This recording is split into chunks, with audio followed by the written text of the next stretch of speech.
Puji nama Tuhan, Shalom. Perkenalkan, nama saya Rahmawati. Saya biasa disapa dengan panggilan Emma. Izinkan saya membagi tentang pengalaman saya, bagaimana tentang pergumulan saya, gimana saat pergumulan itu saya melihat pemeliharaan Tuhan yang luar biasa dalam hidup saya. Jadi ini saya sedikit grogi ya, karena ini adalah video pertama saya setelah saya menerima Tuhan Yesus sebagai Tuhan dan Juru Selamat saya, dan ini menjadi video kesaksian saya yang pertama.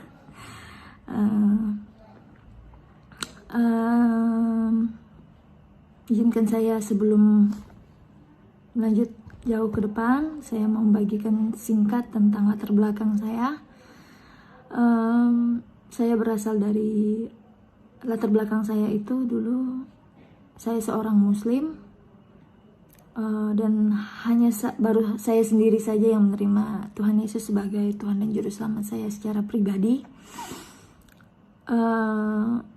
Saya dibaptis bulan Januari tanggal 26 2020. Belum 2 tahun, dan saya sangat bersuka cita sekali karena bulan ini saya merayakan Natal kedua saat saya lahir baru. Saya sungguh bersuka cita sekali.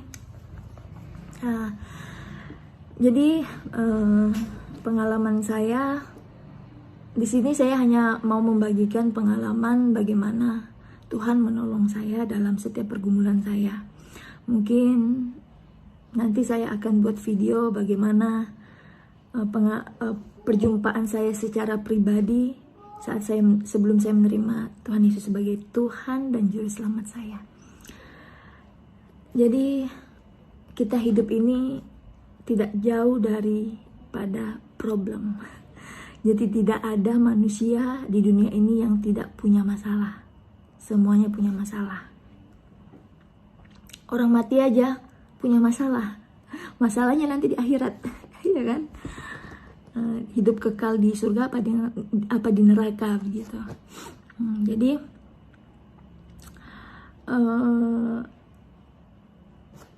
setelah saya menerima Tuhan Yesus sebagai Tuhan dan Juru Selamat saya membaca kitab suci, Taurat dan Injil, Alkitab. Saya baca itu dan saya baca berulang-ulang. Banyak pengalaman, banyak pengetahuan, banyak pengajaran yang tidak saya dapatkan di dalam dunia ini. Saya itu suka baca buku, banyak buku-buku yang saya baca gitu. Ya, salam sejahtera bagi kita semuanya. Kembali lagi bersama saya di channel ini, di Suara Kebenaran Channel. Salam damai bagi kita semuanya, dan Tuhan Yesus memberkati kita. Amin. Terima kasih Bapak Ibu, teman-teman semuanya, dan para sahabat-sahabat saya yang telah mendukung perkembangan channel ini dan yang telah memberikan support semangat kepada kami untuk terus berkarya dalam memberitakan kebenaran firman Allah melalui channel ini. Nah, Bapak Ibu dikasihi Tuhan, pada bagian ini kita akan mendengarkan bersama-sama bagaimana kesaksian lengkap dari seorang murtadin yang dulunya dia adalah seorang Muslim yang setia, Muslim yang sejati, tetapi puji Tuhan pada saat ini kita bisa melihat bagaimana Tuhan memilih beliau, menjamah beliau menjadi orang percaya, menjadi pengikut Kristus, dan percaya bahwa Yesus adalah Tuhan dan Juru Selamat hidupnya. Bapak Ibu yang dikasihi Tuhan, marilah kita sama-sama mendengarkan secara lengkap kesaksian dari murtadin ini. Ini dia videonya. Gitu, tapi tidak ada satupun pengajaran yang saya dapat yang luar biasa selain daripada Alkitab. Kenapa? Karena hanya Alkitablah firman Allah secara langsung. Jadi setelah saya membaca firman Tuhan itu, saya mengerti gitu. Oh, ternyata mengikut Kristus itu memikul salib. Mengikut Yesus itu tidak mudah. Mengikut Yesus itu menyangkal diri, memikul salib. akan banyak saya setelah membaca firman itu saya mengerti, oh iya, ya Tuhan Yesus siapkan saya untuk setiap pergumulan-pergumulan yang saya hadapi. Saya mau hadapi itu semua bersama Tuhan. Karena saya tahu saya tahu di depan bakalan banyak masalah. Tapi saat saya berjalan bersama-sama dengan Tuhan, saya percaya Tuhan mampukan saya untuk melewati itu semua. Jadi setiap apapun pergumulan yang saya hadapi, saya selalu mengucap syukur. Sebab apakah kita mau menerima yang baik-baik saja? Di dalam kitab Ayub berkata, apakah kita mau menerima yang baik-baik saja? Yang tidak baik kita tidak mau menerimanya. Ya, saya setelah membaca itu firman hidup gitu. Firman itu benar-benar luar biasa, karena setiap saya mengalami pergumulan-pergumulan, firman yang telah saya baca itu hidup gitu. Saya langsung diingatkan, oh iya, apakah saya mau menerima yang baik saja, yang tidak baik saya tidak mau terima. Ya Tuhan, saya bersyukur dengan apapun yang saya pergumulkan, saya akan melihat mukjizat Tuhan terjadi dalam hidup saya. Jadi saya bukan berarti saya senang akan masalah itu, enggak. Jadi ya saya bersyukur karena apa? Setiap hal pergumulan berat yang saya berpikir ya seakan-akan tidak ada jalan keluar, saya datang kepada Tuhan, Tuhan beri jalan keluar. Karena saya datang bukan kepada Tuhan yang salah, saya datang kepada Tuhan yang kepadanya tidak ada yang mustahil. Saya bersyukur mengenal Tuhan yang benar dalam hidup saya. Saya akan membagikan satu hal. Banyak hal yang sudah saya alami yang tidak bisa saya ceritakan dalam video singkat ini karena panjang, durasinya akan panjang kalau saya ceritakan semuanya. Saya cerita satu hal pengalaman saya. Jadi 3 bulan yang lalu, bulan 3 bulan Maret, berarti bulan 3, 4, 5, 6, 7, 8 9 bulan yang lalu saya sakit. Saya kena positif COVID, satu keluarga. Saya positif COVID, setelah 5 hari saya merasakan sakit. Jadi kan begini, kalau kita COVID itu kan dianjurkan untuk olahraga. Jadi saya olahraga, main bulu tangkis pagi-pagi dan sore hari. Setelah 5 hari perut saya sakit setelah bangun tidur pagi itu. Saya ini udah pernah melahirkan. Ibu-ibu yang udah pernah melahirkan pasti tahu rasanya seperti apa. Dan pada saat itu saya merasakan sakitnya lebih sakit daripada melahirkan. Luar biasa sakitnya. Dan saya sampai tidak bisa bergerak. Saya cuma bisa saking sakitnya saya nangis. Saya bilang, Tuhan tolong saya. Saya udah kayak mau meregang nyawa gitu loh. Saya bilang, Tuhan tolong saya. Di dalam nama Yesus Kristus, sembuhkan saya Tuhan. Angkat sakit penyakit ini Tuhan. Jangan biarkan sakit penyakit ini menyiksa saya. Angsur-angsur sakit itu sudah mulai. Yang saya rasakan sakit itu sudah mulai berkurang. Dan setelah berkurang, ada yang menolong saya di rumah dan mengurut perut saya. Kalau bahasa di tempat tinggal saya saat ini tuh dikatakan diangkel. Jadi hari-hari apa itu ya namanya, peranakan itu diangkat ke atas gitu, diurut perut saya, dipiles. Saya nggak tahu posisi sakit saya itu apa gitu. Nah sorenya sakitnya mulai datang lagi dan akhirnya saya ke dokter. Saya di USG 2 tempat, saya USG dan dua tempat itu mengatakan bahwa saya KET, dalam bahasa medisnya itu hamil di luar kandungan dan sudah pendarahan di perut. Saya harus dioperasi segera. Malam ini juga harus diopnam, terus besok pagi sudah harus dioperasi. Dokternya bilang begitu. Dokternya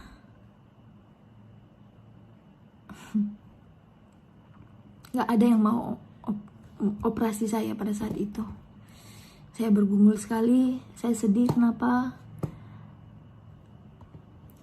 Antara dokter ke dokter ini membuat saya dilema. Kenapa? Dokter di mana tempat saya USG berkata, ibu harus segera dioperasi.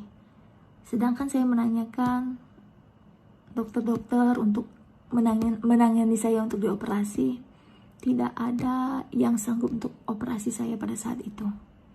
Saya sedih begini, kalau saya tidak segera dioperasi, dokternya bilang saya bisa lewat. Oh, saya pikir itu cukup mengerikan saya dengarnya gitu. Jadi ya, saya pada saat itu mulai stres dengan kata-kata dan situasi yang saya hadapi. Saya mulai tegang dan sakit itu datang lagi, dan saya mulai susah bernafas. Istilah kalau baterai itu tinggal satu balok gitu loh. Dan bahasa di tempat tinggal saya itu bedesing namanya di telinga itu. Dan itu kuat sekali. Saya berpikir ngomong sama Tuhan. Tuhan, saya bilang, apakah ini waktunya saya Tuhan? Apakah seperti ini rasanya mau mati? Saya bilang gitu. Tapi saya tidak takut Tuhan. Walaupun saya mati, saya tidak takut sebab Engkau menyambut saya di surga. Kalaupun Engkau masih memberikan saya kesempatan Tuhan, masih ada keluargaku yang belum Engkau selamatkan, masih banyak saudara-saudaraku yang belum menerima Engkau sebagai Tuhan dan Juru Selamat. Pakai aku Tuhan, saya bilang begitu. Berikan pertolongan Tuhan. Saya bawa dalam doa. Engkau lihat Tuhan, saya bilang, tidak ada dokter yang mau operasi saya Tuhan. Malah setiap dokter berkata, selesaikan dulu COVID-nya harus negatif dulu, baru bisa dioperasi. Bayangin saudara, saya posisi pada saat itu baru 5 hari setelah dinyatakan positif COVID. Sedangkan untuk membutuhkan waktu untuk negatif itu bisa 2 minggu, 14 hari. Sedangkan saya tidak bisa nunggu selama itu. Saya besoknya juga harus segera dioperasi karena sudah pendarahan di perut. Lalu saya berdoa, saya bilang, Tuhan tolong berikan jalan keluar. Kalau memang seandainya saya masih Engkau mau selamatkan, buka jalan Tuhan. Engkau gerakkan hati dokter, satu dokter aja Tuhan yang mau menerima saya untuk dioperasi, menangani saya untuk dioperasi. Setelah saya berdoa, tiba-tiba langsung masuk telepon. Dan teman saya yang kerja di rumah sakit berkata, Kak, ada puji nama Tuhan Kak, ada satu dokter yang mau melayani kakak untuk dioperasi. Menangani kakak untuk dioperasi. Saya berpikir, Tuhan terima kasih Engkau buka jalan. Di situ memberi semangat buat saya. Saya tahu Tuhan berikan jalan buat saya. Tuhan masih mau selamatkan saya. Singkat cerita, sampai di rumah sakit, wah saya udah langsung diimpus kanan kiri, kabel-kabel, terus dikasih oksigen. Saya sudah mulai melihat pandangan saya sudah mulai kabur. Ini desingan di telinga saya semakin kuat, napas saya sudah tinggal, kayak udah sulit sekali saya bernapas.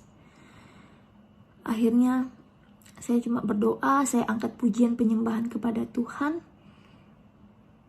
Dan saat pujian penyembahan saya itu tiba-tiba seperti ada kekuatan yang masuk di dalam kepala saya, masuk dari kepala sampai ke tubuh saya, yang memberikan kekuatan bagi tubuh saya. Tiba-tiba nafas saya normal kembali. Tubuh saya itu terasa sehat kembali begitu. Dan saya merasakan desing-desing itu nggak ada lagi, pemandangan saya sudah normal kembali. Dan itu mujizat yang luar biasa saya rasakan dalam hidup saya. Saya pada saat itu sudah mau dimasukkan ruang ICU, saudara. Dan saya setelah merasakan tubuh saya ada kekuatan yang Tuhan berikan, saya minta lepaskan oksigen saya, dan saya bilang, stop, coba cek saya sudah merasa sehat, saya bilang. Tuhan sudah sehatkan saya bilang begitu. Tiba-tiba saya dicek, semuanya normal, dan saya dipindahkan di ruangan yang saya ambil, ruangan normal.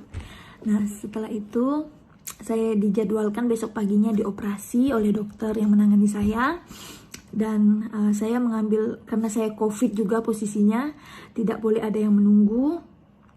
Cuman saya mengambil perawat-perawat saja untuk menunggu saya. Nah, jadi perawat itu dari sepanjang malam sampai besok pagi untuk menunggu operasi itu, perawat itu selalu berkomunikasi ternyata sama dokternya.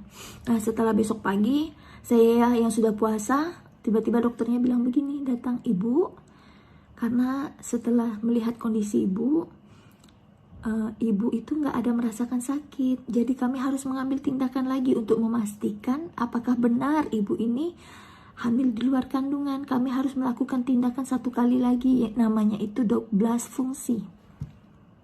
Wah, pakai alat saudara. Aduh, saya nggak mau jelasannya, itu cukup sakit saudara. Jadi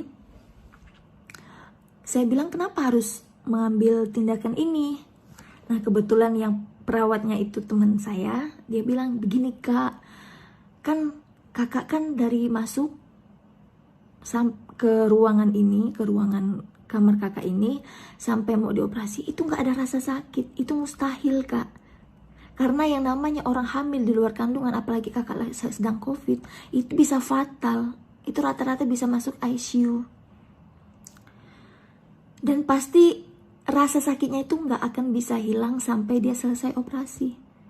Wow, saya berpikir, ya, saya bersyukur akan itu, karena saya tahu Tuhan yang menopang semua sakit penyakit saya. Jadi sepanjang malam itu saya sulit tidur. Saya cuma bisa berdoa, baca firman Tuhan, dan itulah yang saya lakukan sampai setelah kembali lagi tadi, setelah saya ambil tindakan terakhir itu, ternyata hasilnya memang saya dinyatakan positif KET, hamil di luar kandungan. Dan sorenya saya dijadwalkan lagi untuk dioperasi. Itu pergumulan juga, karena saya dikatakan, kakak harus tenang ya, kakak harus stabil, nggak boleh stres karena nanti bisa pendarahan, ini katanya bisa pendarahan banyak. Saya bilang, saya cuma bawa dalam doa saja, Tuhan kuatkan saya, mampukan saya untuk saya dapat menunggu operasi ini dengan keadaan baik, keadaan normal. Saya bilang begitu. Saya cuma, kekuatan saya pada saat itu cuma Tuhan aja.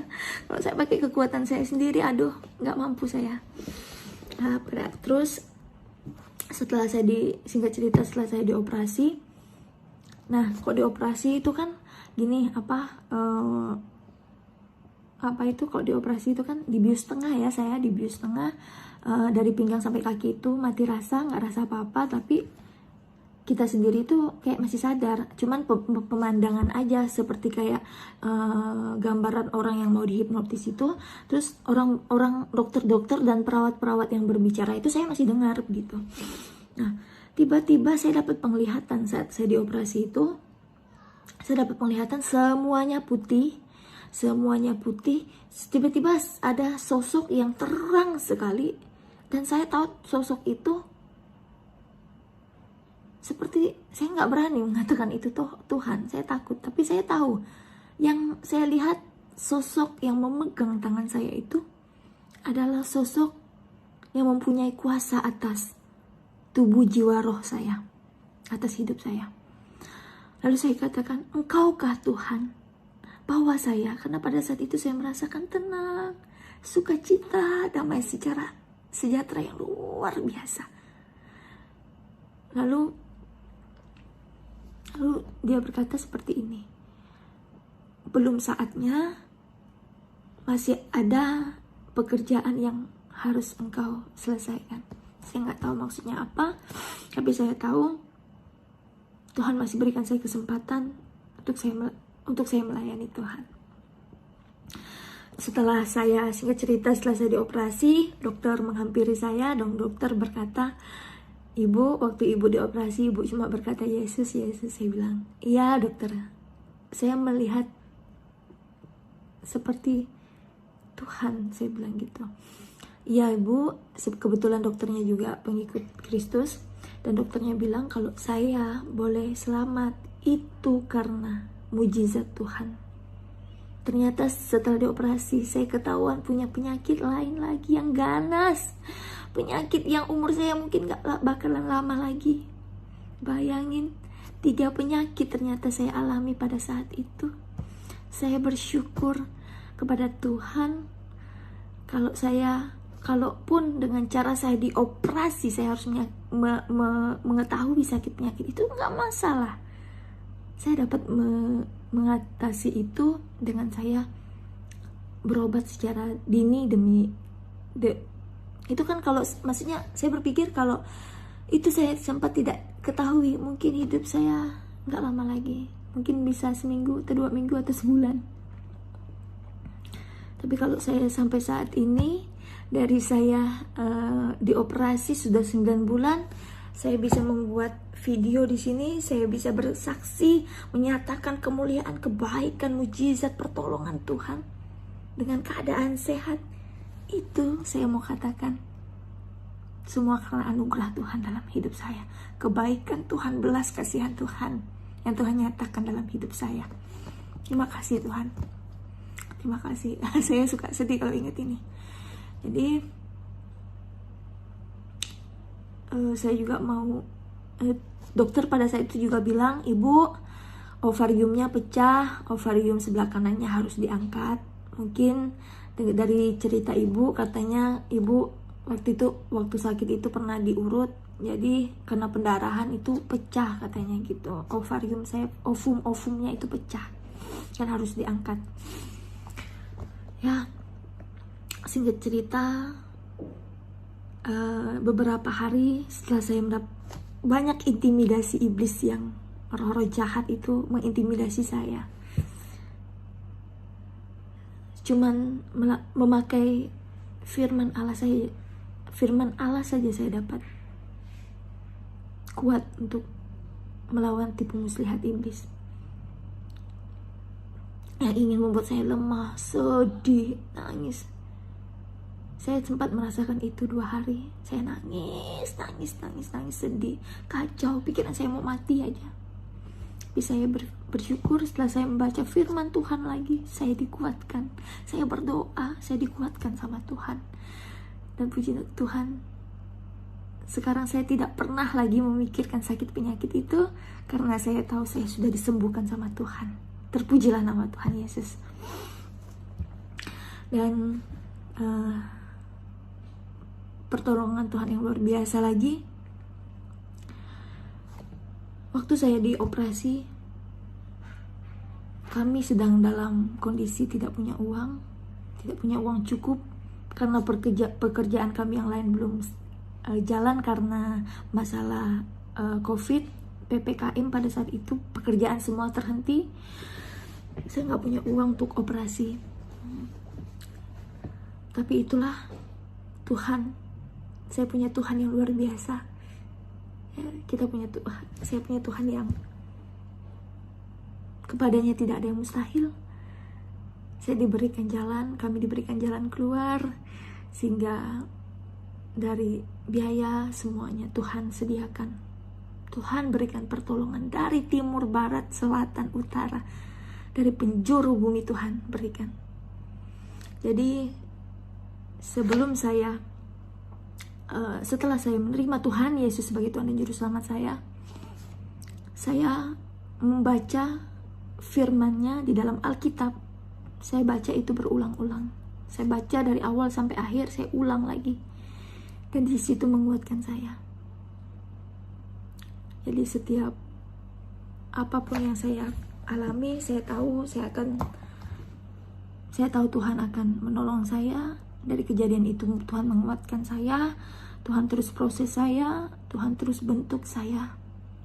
Karena memang saya mau dibentuk sama Tuhan untuk menjadi pribadi yang lebih baik lagi. Kita hidup di dunia ini semuanya punya masalah. Satu hal yang mau saya bagikan, firman Tuhan itu hidup. Setelah saya membaca firman Tuhan itu hidup, ternyata dalam hidup ini Tuhan itu mau kita itu satu. Tuhan itu mau kita itu cuma percaya. Satu aja, Tuhan mau kita percaya aja. Jadi saat kita berdoa, jangan pernah kita ragu-ragu. Jangan pernah kita sendiri yang bisa membatalkan doa kita. Jadi saat kita berdoa, yakin dan percayalah sesuai dengan kehendak Tuhan itu terjadi. Makanya karena saya telah membaca kebenaran firman Tuhan, saya tahu, oh ini yang tidak boleh, oh ini yang boleh. Saya nggak mau berdoa yang untuk keduniawian atau kedagingan. Karena saya tahu kalau saya berdoa untuk keduniawian atau kedagingan, semuanya tidak akan terkabul, saudara. Semuanya sia-sia. Tetapi kalau kita berdoa semuanya untuk kemuliaan nama Tuhan, saya percaya Tuhan tidak kurang panjang tangannya untuk menolong, telinganya tuh tidak kurang mendengar, tidak kurang tajam untuk mendengar doa-doa kita. Cuman satu yang membatalkan, yang menghambat dari doa-doa kita itu adalah dosa. Jadi memang setiap kehidupan kita juga harus mengampuni orang lain, karena firman Tuhan berkata, jika engkau tidak mau mengampuni, maka Bapamu di surga juga tidak akan mengampuni engkau. Jadi kalau kita tidak mengampuni, doa kita itu misalnya kayak gini ya, Tuhan di surga, nah, kita di bumi. Terus saat kita tidak mengampuni orang lain, Bapa tidak mengampuni, Tuhan juga tidak mau mengampuni kita. Jadi saat kita berdoa itu seperti ada batasan gini loh. Seperti ada batasan, doa kita itu nggak nyampe di surga sini, ini nggak nyampe. Seperti ada penghalang. Saya mau katakan, kalau ada di hatimu yang belum engkau bereskan, kepahitan, kau harus buang itu. Gitu. Jadi kalau kita misalnya contohnya kita berdoa, Tuhan saya mau pergi ke sini misalnya, berkati perjalanan saya Tuhan. Tetapi di dalam perjalanan kita mikir, aduh gimana ya kalau mobil ini tabrakan, aduh gimana ya kalau pesawat ini jatuh. Engkau masih punya pikiran yang ragu-ragu. Pikiranmu itu bisa terjadi, itu bisa menjadi celah bagi iblis untuk menjadi senjata iblis untuk melakukan apa yang kau pikirkan. Jadi saat engkau berdoa, saat kita berdoa, yakin, jangan pernah ragu-ragu. Tuhan hanya mau kita percaya. Di dalam Yohanes pasal berapa saya lupa, maaf, tapi ada tercatat, Tuhan hanya mau kita percaya untuk mendapatkan kemuliaan Allah. Itu saja mungkin yang dapat saya bagikan. Ternyata sudah cukup singkatnya saya menyingkatkan cerita ini. Ternyata sudah hampir setengah jam. Semoga yang mendengarnya tidak bosan. Dan saya rindu ingin membagikan video-video pengalaman bagaimana perjumpaan saya dengan Tuhan, sehingga saya menerima Tuhan dan Juru Selamat. Dan doakan saya semoga saya dapat diberikan kekuatan, ketaatan, dan kesehatan, sehingga saya boleh menjadi terang garam dan berkat bagi banyak orang. Shalom, selamat siang, Tuhan Yesus memberkati.